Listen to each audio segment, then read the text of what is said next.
The King makes a shock announcement about Buckingham Palace. I do think there's an issue here that when you've spent £369 million, well, shouldn't the head of state live in the building that everyone thinks is where the head of state lives? We are told that Buckingham Palace will remain the beating heart of the monarchy. Just why has Harry U-turned on bringing his kids to the UK? There is a school of thought that has been put to me, is this Harry trying to sort of force the issue? So what are the chances of Archie and Lilibet reuniting with their family?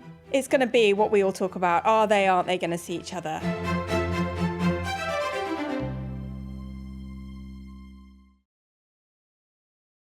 Hello and welcome to another episode of Talking Royals. I'm Charlene White, beaming in from home, and Chris and Lizzie are in the studio. Hey guys.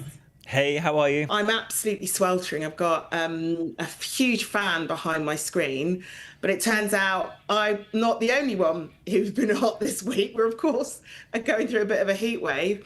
And Lizzie, even the King was a bit hot under the collar this week. I mean, I think we've all been a bit hot under the collar this week. It has been absolutely sweltering here. I have to say, being in the studio is quite nice, actually, because it is air conditioned. So a bit of respite from the heat outside. But yes, the King has ploughed on, regardless of the weather. He's had a busy week. One day he had 3 engagements in London, but there was a great picture of him and the master of the household holding up a handheld fan, trying to cool him down. So, but yeah, he was, full suit, still, business as usual for the King. Yes, he's been getting a little bit hot under the collar, but of course he knew at the end of this week we were going to learn a bit more about his financial affairs. I wouldn't say everything about his financial affairs, because although we've had all these numbers and costings made public this week, we don't quite know everything. So we're going to sort of run through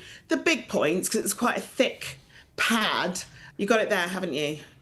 So this is a day I think all royal journalists dread. I am no mathematician. You go into a lot of briefings with a lot of paperwork to wade through to try and understand their funding, the different streams of income, and what it all means. So hopefully we can try and break some of this down for you, so it makes a little bit of sense. You're not planning to read all documents page one. Page.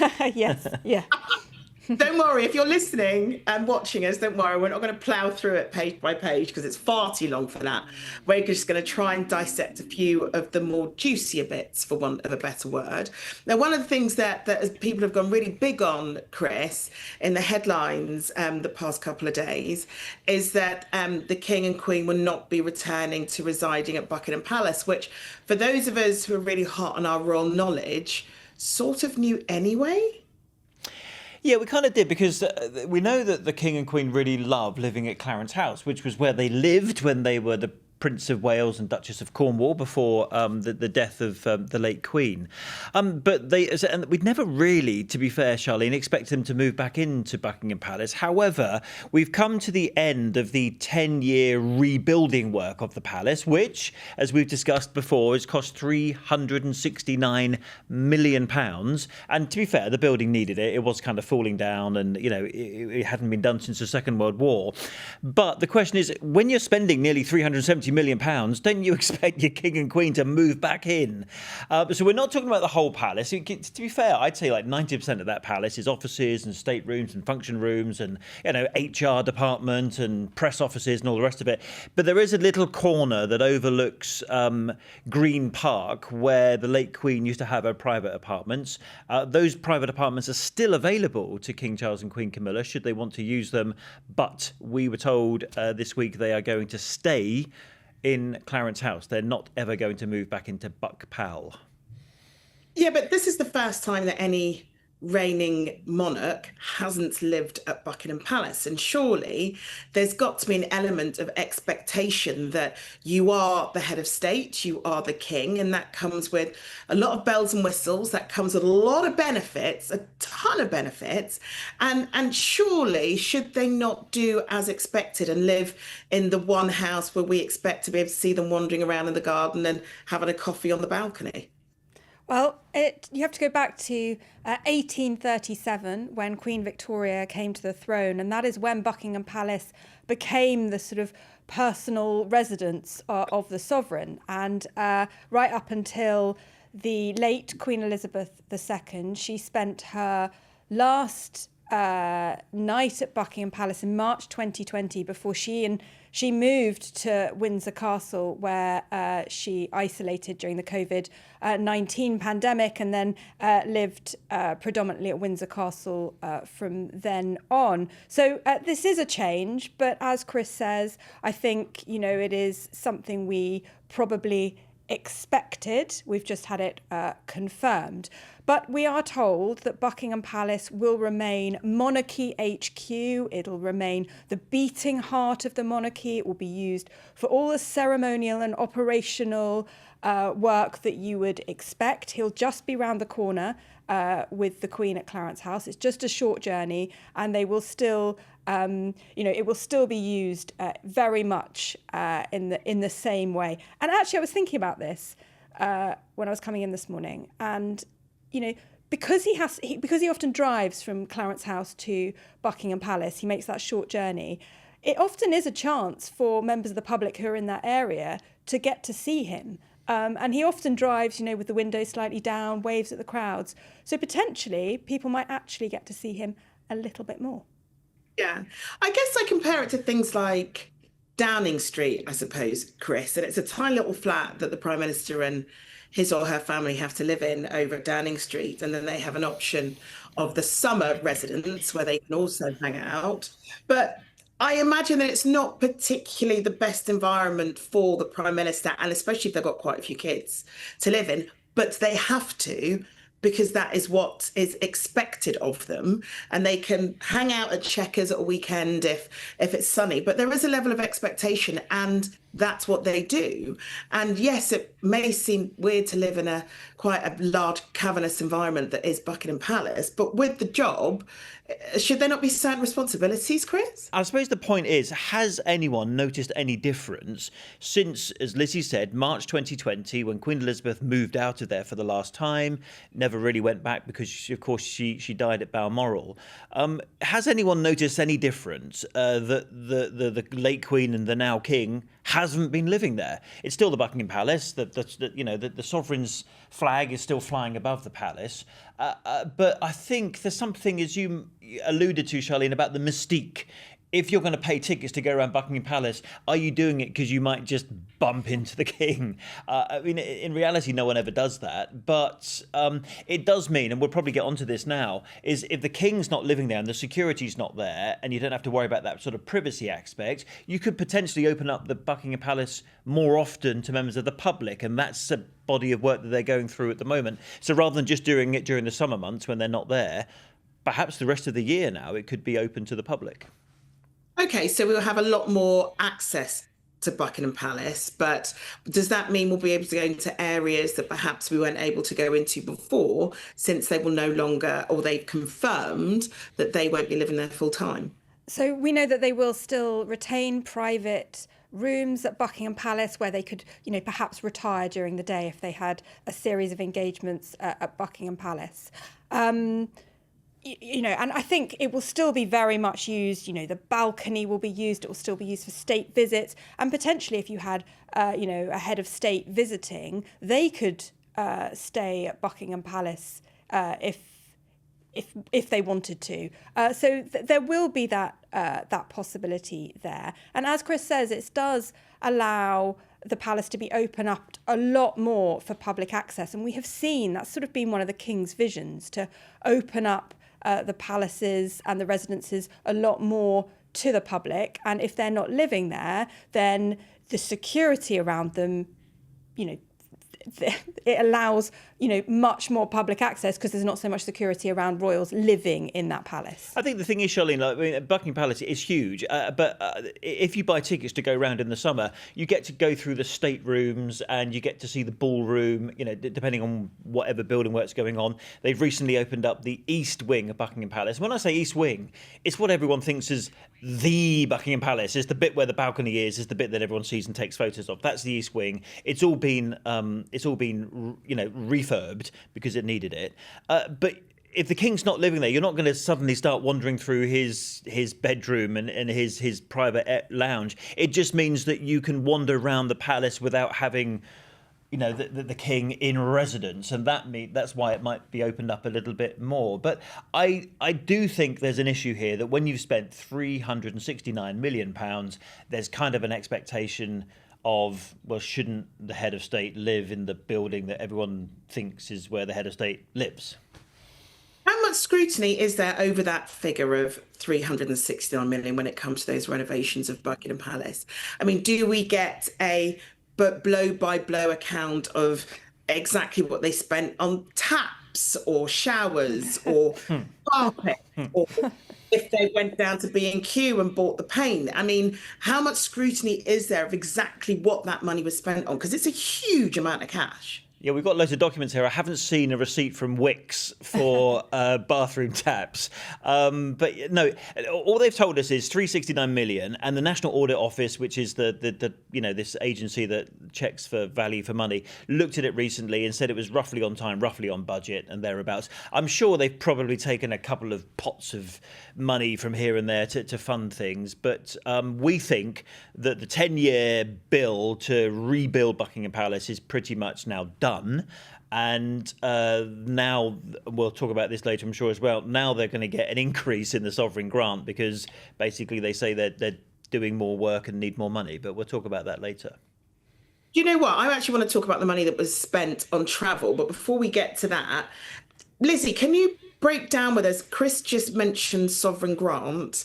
And before we get into talking about travel and before we get to talk about exactly how much tax the king has been paying, could you just explain to us exactly what that sovereign grant is? So the sovereign grant is what funds the official work of the royal family, and it is a percentage of profits taken from the Crown estate, handed to the royals to allow them to carry out their public duties. And this year it was £132 million, and that covers the work, the travel, the maintenance of the occupied royal palaces. So it is a chunk of money that is given to them, and that money is not taxed. And that is what funds their public work. What we'll come on to is the private streams of income, which is the bit that everyone's interested in this year, because that, for the first time, we've had declarations around how much tax the monarch is paying. You mentioned travel there. Chris, they've done a lot of, what's the correct word? Expensive travel over the past year, connected to their work, obviously, but it's not like the likes of you and I jumping on a Ryanair. I refer you to document B. Document B. I mean, I wouldn't list off the whole of document B, but Lizzie's highlighter pen has been out. For example, the trip to Italy. Remember, there were 2 trips to Italy last year because they went on the official state visit, but the late Pope was unwell and they had to go back and see the new Pope. But anyway, that first visit to Italy cost just short of £127,000. Now, I was talking to Margaret Hodge this morning, who's now Baroness Hodge. She was former chair of the Public Accounts Committee in Parliament. She was saying, well, you know what? You can get to Italy for 20 quid on Ryanair, or other airlines are available. Why did they spend £127,000? And I suppose the argument here is, well, it's not just the king going on Ryanair, it's all of his security, all of his staff, the sort of the private secretaries. I think, the foreign secretary has to accompany the king when they travel abroad as well. Lots of people on a plane, so essentially they charter a plane, and as anyone knows who's ever done it, I haven't, but it costs quite a lot of money to charter a plane for yourselves. That's why you get these big, fat, chunky bills. But, I mean, it was stuff like the Royal Train. I know the last year they told us they're getting rid of the Royal Train because it's really expensive, but you look at the Royal Train bill, one of them's £48,000, one's £34,000, one's £37,000. In other words, take that train out of the sidings and you're immediately blowing 30 or 40 grand. That's quite a lot of money, and I can see why they're getting rid of it. And what else was highlighted, do you think? What else stood out to you, Lizzie, in terms of their travel costs over the past year? So we always like to, when we get this this document, we always like to look for the most expensive trips. So they declare that they itemise sort of the journeys costing £20,000 or more. You get a breakdown of all those journeys. And the most expensive one listed for that was Prince William's trip to Saudi Arabia, which came in at just over £130,000. Other expensive trips.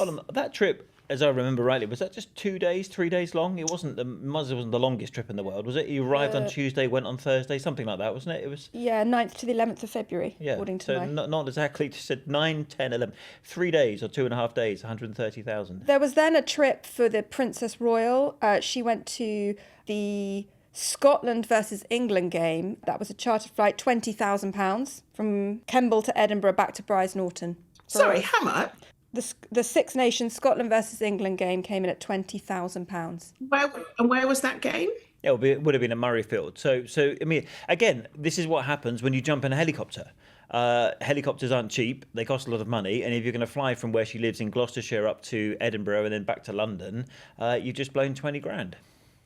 But I know that we're nitpicking, and I know that the royal family perhaps is having to deal with a lot more scrutiny in terms of how their money is spent, because we live in a different era now. And I think if we're talking about a century ago where people didn't ask quite so many questions about their finances, I think they do have to be more careful now than they ever have been. But the nitpicking stuff is the important stuff. So when you're spending that much money on flying to and from Edinburgh, to a lot of people, that cost is wild, where you could sit and take over the whole of first class on a B8 flight, which is 40 minutes up to Edinburgh or something like that. And it wouldn't cost nearly as much. So we ticket in advance on Trainline. You can probably get quite a cheap ticket on the West Coast Main Line as well. So we did ask them about this. We ask them every year about the travel and particularly the flights. And the answer that we often get, or the answer that we always get, is that they're trying to balance, lots of things here. There's security. There is. They use that word impact, ensuring that the working members of the royal family get around as much of the UK to carry out as many engagements as possible and have as much impact as possible. So there's impact, efficiency, safety. They take that all into account when they make these decisions about how they're going to travel to a location. But yes, for the rest of us, when you look at those figures, they are eye-watering. I should just say, Charlene, though, but I suppose what we don't know is, for example, when the Prime Minister goes and does a visit to, I don't know, Derby or Newcastle, we cover it on the news. Oh, the Prime Minister's been to Newcastle, he goes back to Downing Street that night. He's probably gone on a helicopter, and that probably did cost a lot of money. And if you were to break that down as well, I'm sure his helicopter's probably also £20,000. It's just that we don't necessarily find that information out. But one could argue, I mean, I know we're going to go onto how much tax the King pays. He is within the top 100 top taxpayers in the UK. The Prime Minister is not. Yes, the Prime Minister only gets about £140,000 a year in salary or something like that. You're right.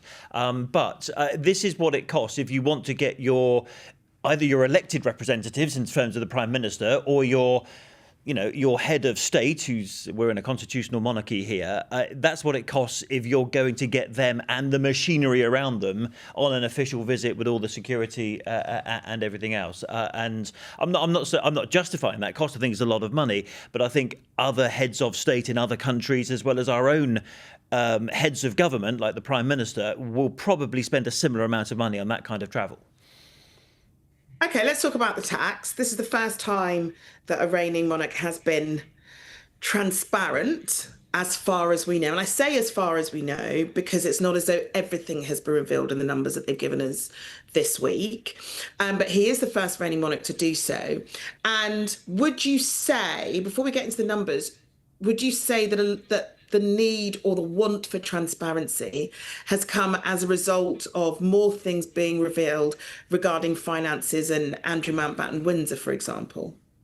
I think there is an acute awareness generally of a need to sort of modernise, to evolve, that they need to be more transparent. With the taxes, it was something the King used to disclose when he was Prince of Wales, and it is just not something that traditionally has been revealed by the head of state. And it was, we understand his express wish that as part of being more transparent about royal finances, that he told us how much he was paying. So this tax is on his personal tax bill, but what you're getting is the total amount. So we know he paid £12.9 million in tax in the financial year from 2024 to 2025.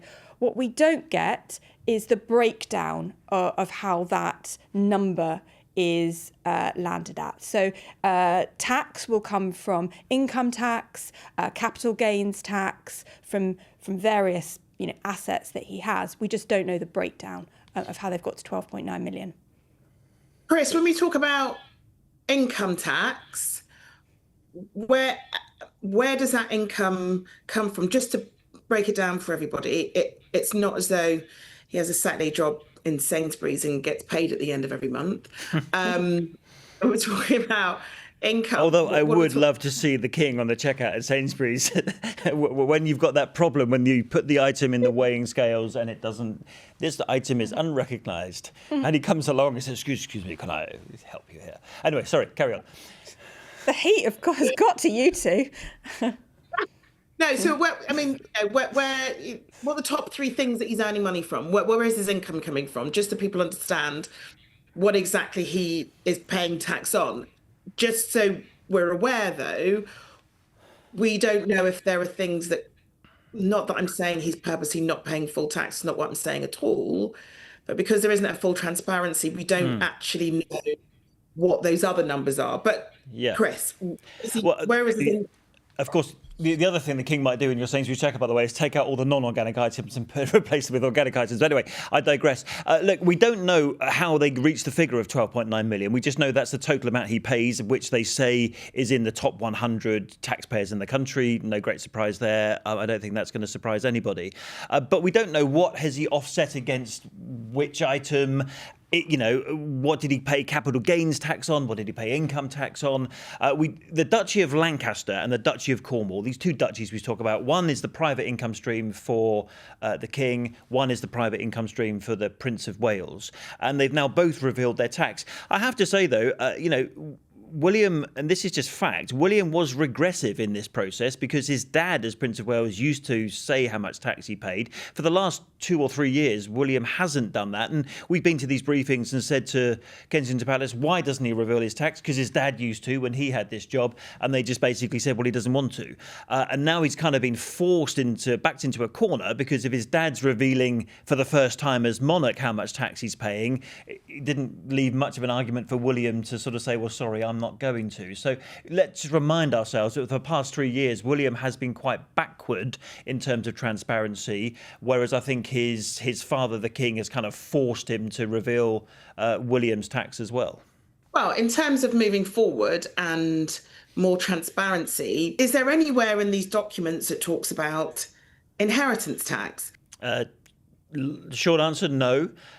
Bottom line is that the monarch does not have to pay income tax. He doesn't have to pay capital gains tax and doesn't have to pay inheritance tax. They voluntarily choose to pay income tax and they voluntarily pay capital gains tax. They don't, however, pay inheritance tax. And the reason for that is because they say if you take something like Sandringham or Balmoral, those are also used as state functions. For example, you might remember, he's hosted various visitors, and other heads of state at these private residences before.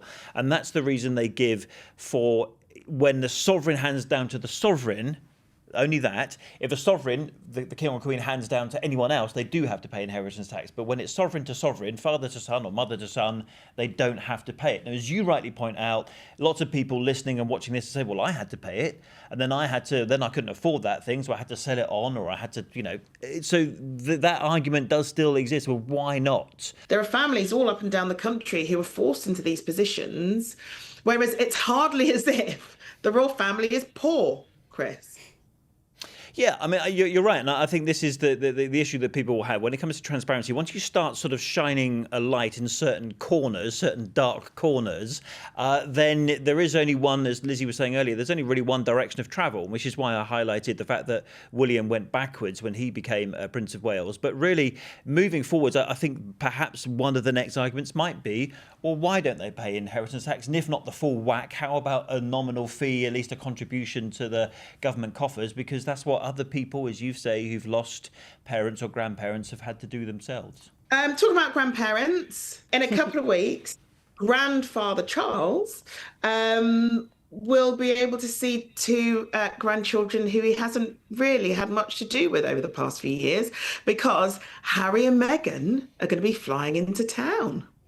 So, yes, Prince Harry is coming to the UK because he will mark 1 year to go to his Invictus Games being held in Birmingham. So we knew that Prince Harry was coming. The perhaps surprising news is that he's bringing with him Meghan and Archie and Lilibet. And I say that is surprising, not because we know that Harry wants to introduce his children to where he grew up and where he lived and where he's from. But he has said that until his security situation is resolved, he is arguing that he wants automatic protection when guaranteed when he comes to the UK. Until that's solved, he has argued that it is not safe to bring his wife and children here. So that situation as yet has not been, as far as we're aware, resolved, or at least we haven't been told publicly whether it's been resolved or not. So it was surprising to find out that he was bringing them. But it therefore paves the way and starts the questions. Will Harry, Meghan and the children see the king? And if the security doesn't go the way they want it to go, will Harry then say, oh, well, actually, I'm not going to bring them now after saying that I have brought them? There is a school of thought that has been put to me, is this Harry trying to sort of force the issue by saying, right, I'm going to bring Meghan and the kids, but if this security situation goes against me, then I'm going to leave them at home. Is that why he did it? Or announced it so early? Well, I mean, can't his dad just pay it? I mean, we now know he's one of the top 100 taxpayers. I don't think it's about the expense, though, is it? I mean, this whole argument has never been about the money. It's been about the fact that, do you have access to sort of state secrets? In other words, like, you know, will you get intelligence from MI5 and MI6 about the threat to Harry? And you can't buy that stuff. You can't hire private security guards. It's whether or not Harry gets given the full protection, not just physical officers perhaps, but the full protection of the intelligence services as well. Because, as Harry's team says a lot, he does face more threats in this country than anywhere else he goes in the world. That's what he says. That's what he gets told. And therefore he says, how can I come to the UK with all those threats with my wife and kids if no one's going to sort of look after me while I'm there? Well, I mean, the vitriol that is stirred up daily regarding his wife, one could argue he has a very good point. There isn't as much vitriol written about many other women in the way in which it is written about Meghan, and that has consequences of which I'm sure both of them are very much aware of when they're thinking about flying in here. But I would assume that if he's made this announcement that he's coming, and if there's a chance that he'll be able to bring the kids, that can only be a good thing, because they barely know their grandfather.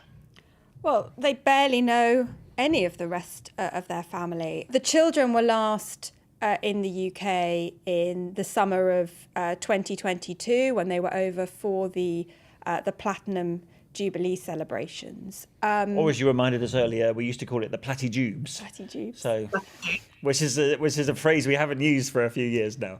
And you know, how could, you know, the king not want to have a relationship with his grandchildren? And we know there has been a sort of a slight thawing of relations. Harry and his father saw each other for about, 55 minutes?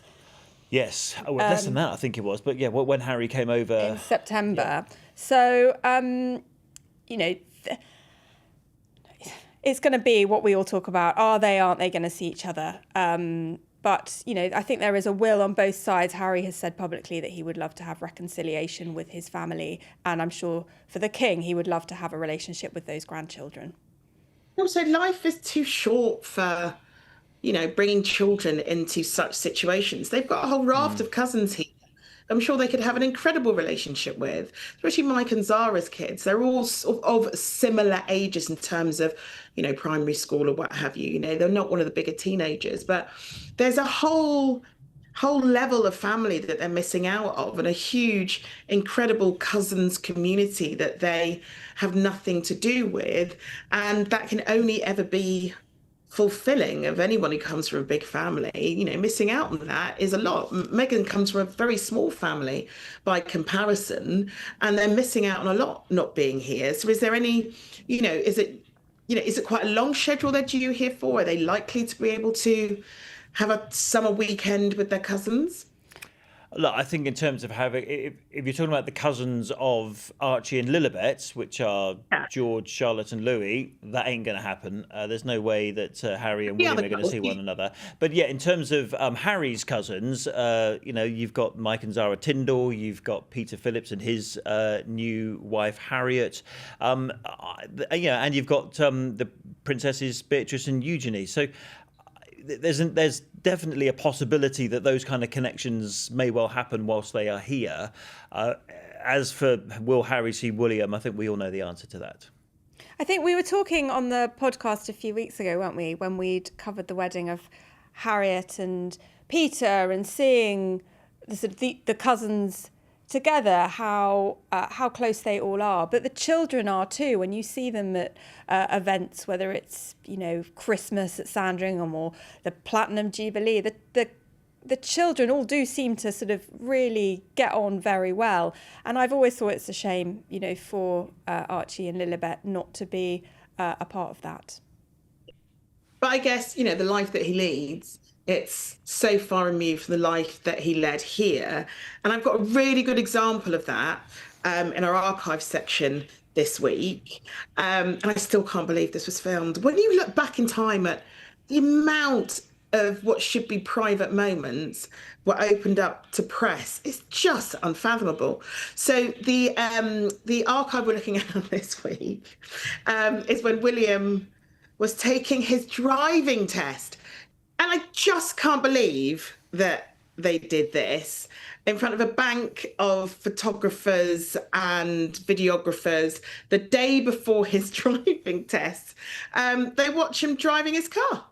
I mean, I've never seen a royal in a Ford Focus before, for a start. So there's one thing we should... Also, the driving instructor is wearing exactly the same outfit as the then Prince of Wales, which is also quite bizarre.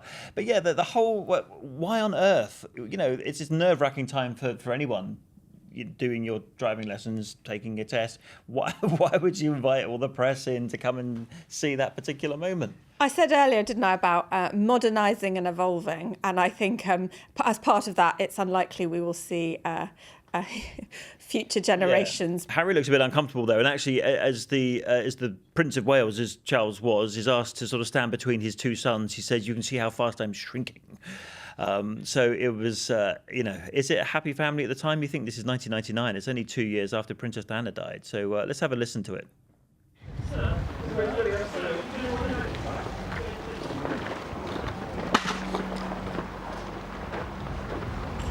Just to show how quickly I'm shrinking. I know, it just looks a bit like, I'd just rather not be here. But I'll keep smiling, but I'd rather not be here. And yeah, this is only 1999. Yeah, but that's probably how they spent a lot of their life, wasn't it? Like, just keep smiling. We know the cameras are there. And that's where that kind of inbuilt dislike, you might call it hatred, of the media comes from for both William and Harry, is that they were always there in such big numbers sort of every moment of their life. And you can see why perhaps they still find it very difficult to like having the press there. It's when you look at, the Wales children, and they are very gradually being introduced to public life. We saw them recently at Trooping the Colour, but it is that very gradual introduction, isn't it? And, I'm sure in the back of his mind, Prince William has his own upbringing and childhood and thinking very carefully about, what he wants to do differently and how they approach that kind of continued exposure to public life. You know what? It's just made me think, in those years when Harry and Meghan were getting to know each other, when Harry tells stories like this, and there was this one time when my brother was taking his driving test back in 1999, and we had to do it in front of 60 cameras from around the world. And you can imagine Americans sort of sitting there going, what? Yeah. It's just weird. And then I had to come outside and stand next to my father and brother after he got out the car with his driving instructor who was dressed like my dad. Yeah. The whole thing, like retelling stories in 2026, or to anyone who doesn't live somewhere where there's a monarchy, the whole thing is just bizarre. Anyway, from the bizarre onto reflections of our time last week at Ascot. And we had such a great time, and we've had such a wonderful response to loads of viewers that we met who were at Ascot, and they were loving a little bit of Chris Shep, weren't they, Chris? I think they only came to see you, actually. They heard that Charlene White was turning up. They heard that her hat might fall into a trough of horse water, and they thought, I'm going to come and watch this spectacle. And we want to give a shout out to Lissa Doyle, who met us ringside at Ascot. He left us a lovely message on our Instagram page. Thank you to everyone that gets involved on our socials, whether it's positive or negative. We love having your responses, and especially when we're out and about and you see us. And I know that Lissa had a great time at Ascot as well. But we actually did a poll regarding outfits, because that's what Ascot's all about, isn't it, Lizzie? I won't talk to Chris about this bit because he did 85% of an Ascot outfit with us that day, whereas you and I did 100%. A lot of it is about the fashion, isn't it? Can you remember what your favourites were, Lizzie? It is so much about the fashion. It's about, the racing, being up close, seeing the royal family, the food, the fashion. I agree with the poll, and the Princess of Wales's that amazing bright yellow Roxanda dress she was wearing. It was a rewear. She wore it when she arrived in Jamaica on that Caribbean tour. I thought she looked, we talk about members of the royal family using colour in their outfits so that you can pick them out, and it really did pop, didn't it? You knew exactly where she was, and it was a sort of radiant and triumphant return to Royal Ascot for her, because it was her first time back at Ascot since she had had her treatment. So, yeah. Well, on the poll we had, a list of the outfits and pictures of what people were wearing, and everybody got to vote, and the results are in. So Sophie's navy dress got 6%. Zara's polka dot dress, which I really loved. Actually, I loved all Zara's outfits that week. That got 18%. And yes, the exact dress that you've just talked about just then, Lizzie, Kate's dress, got 76%. So, Charlene, I will have to say that although you doubt my fashion knowledge, I did learn in the podcast last week that Zara was wearing last year's fashion, because polka dot was last year's fashion. In fact, this year's fashion is what you're kind of wearing today, which is bright tomato. I do listen and learn, and therefore I think you are unjustifiably denigrating my fashion knowledge. I said that you did 85% of Ascot fashion because you were not wearing a top hat. So I'd say you didn't go all in fashion-wise for our day of Ascot last week, Tuesday. You instead decided to go all the way with your other mates, your other royal commentators. Yeah, my other mates. I wore the top hat with my other mates the next day, yes. I think that's sort of our fill of royal news this week. Is there anything... I know that Harry and Meghan aren't coming next week, it's the week after. But is there anything of interest? Well, I think you've missed out page 494 of the Sovereign Grant Report, which I believe we were going to read out in detail, but no, I jest. Next week is going to be an interesting one, because they always are. Wimbledon begins next week, of course. Ooh, I'm going to have some lovely Wimbledon. The summer of Wimbledon fun continues. Yeah, I don't think we'll be able to swing being able to do the podcast from Wimbledon. I think we used up all of our cash going to Ascot. So You see, my train fare to Ascot was quite expensive. It wasn't quite the sort of £38,000 for the Royal train.